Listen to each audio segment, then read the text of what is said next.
Hi folks, welcome to another video by the brilliant Expattaffy.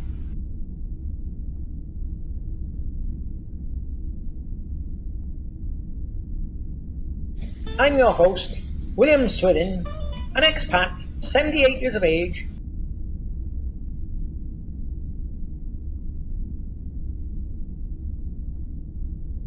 retired in Thailand from South Wales. Now, what this video is about is you two, creators of racism, hatred and violence.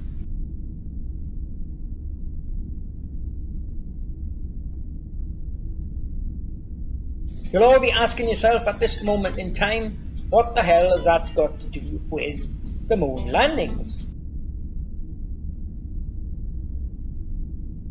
Well, just carry on watching the video and you'll soon find out. Now, let me say folks, from the beginning, I was an ardent supporter of Apollo and the moon landings. As Bart Sobrello said, we had no reason to doubt it.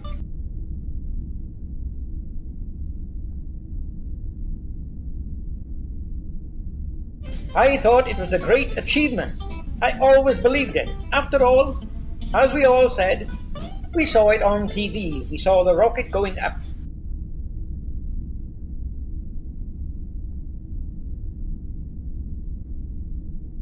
And that's about all we did see. We never realized at the time that we were all being played for a bunch of fools.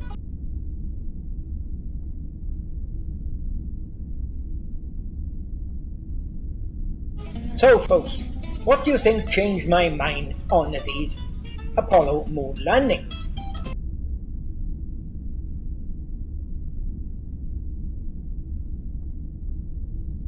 Well, what it was, I think it was the year 1989.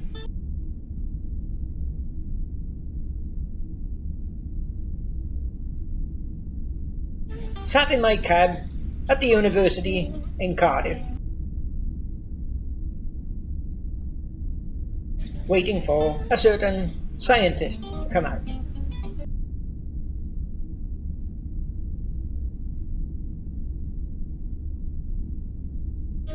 He got in the car and he noticed I was reading the South Wales Echo.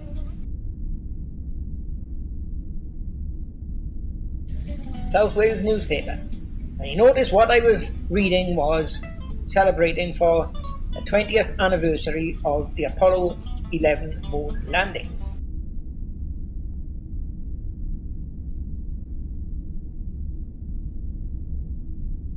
He looked at me and he smiled, then he laughed. He said, "Hey, you don't believe that crap, do you, Drive?" I said, "What do you mean, don't believe that crap? I seen it on the TV, of course I believe in it." He said, "Don't be so damn stupid," he said.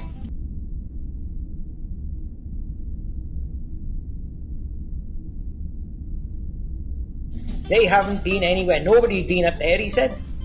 He said, "Up there is vast layers of radiation. Anybody try to go through that, they're going to come back as a packet of crisps," he said.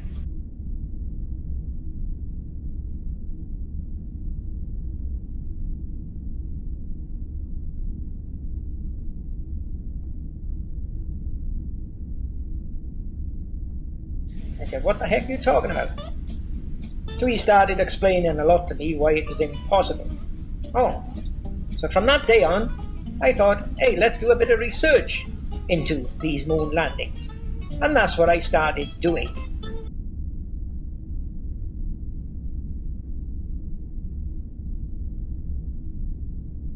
I started doing research. I started watching videos on YouTube.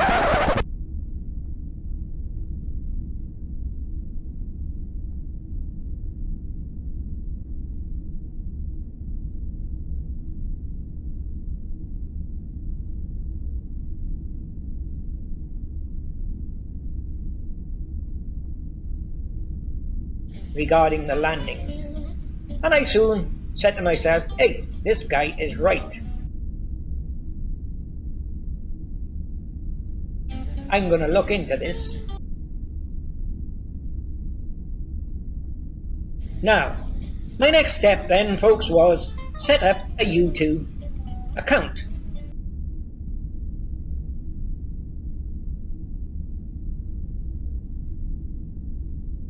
And I started watching the videos and started observing the comments from Apollo believers and the Apollo deniers.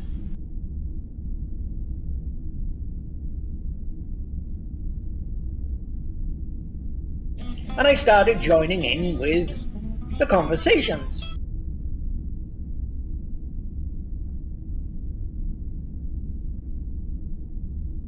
And one of my first comments was, you know what, I just had advice of a certain scientist at a Cardiff University and he claims that it was all fake.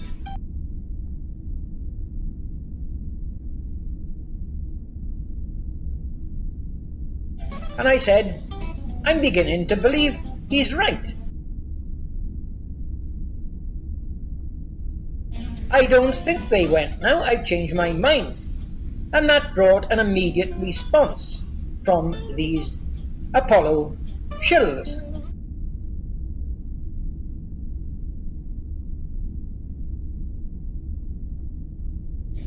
And that response, folks, was nothing but derogatory remarks, insults, racist remarks, and even threats of violence.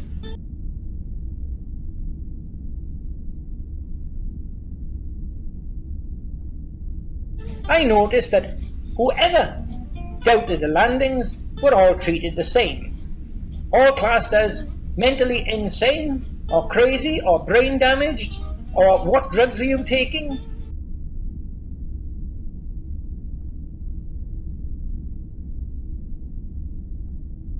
All derogatory remarks right throughout from the supporters of Apollo.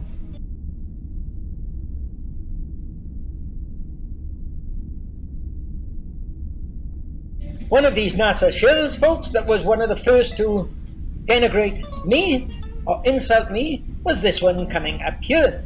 Yes, here he is, folks, the icon for... And there's a long story behind this guy, but we'll leave that aside for the time being. But he was the first one to try and insult me. Expattaffy by stating, no wonder you don't believe in the landings. The stroke you just had damaged your brain. There you are, there's a numbskull who was mocking me for being a victim of having a stroke.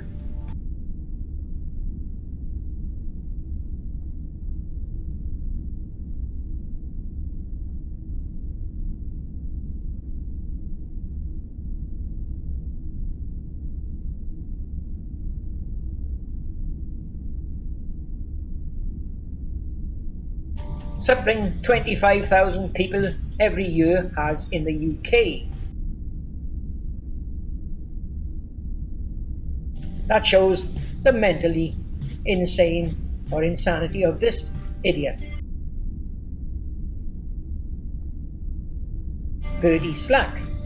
Now folks, the worst comment I ever received on YouTube was by another Englishman living not far from this Birdie Slack, and it was by this idiot here. Take a look at his YouTube icon.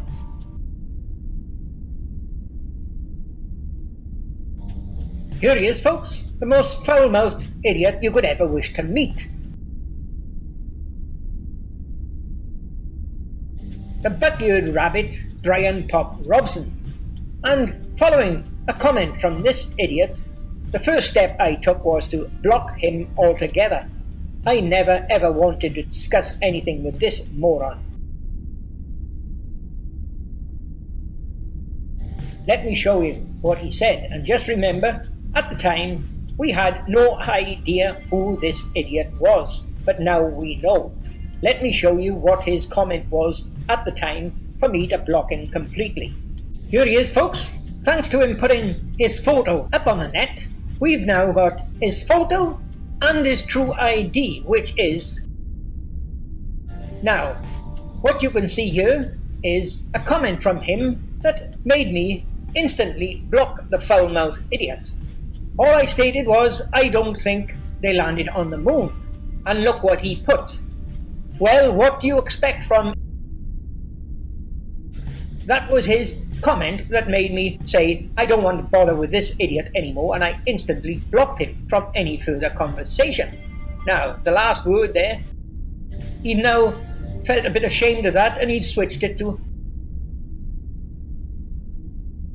So, he realized what a moron he was when he made that comment. There you are, YouTube. You see what I mean about racism, hatred, and violence? There's the racism coming there.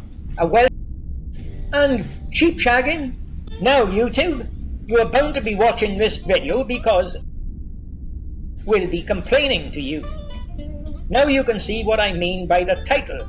YouTube creates hatred, racism, and violence. The reason you create that is allowing members of YouTube to come here commenting with fictitious names and false IDs.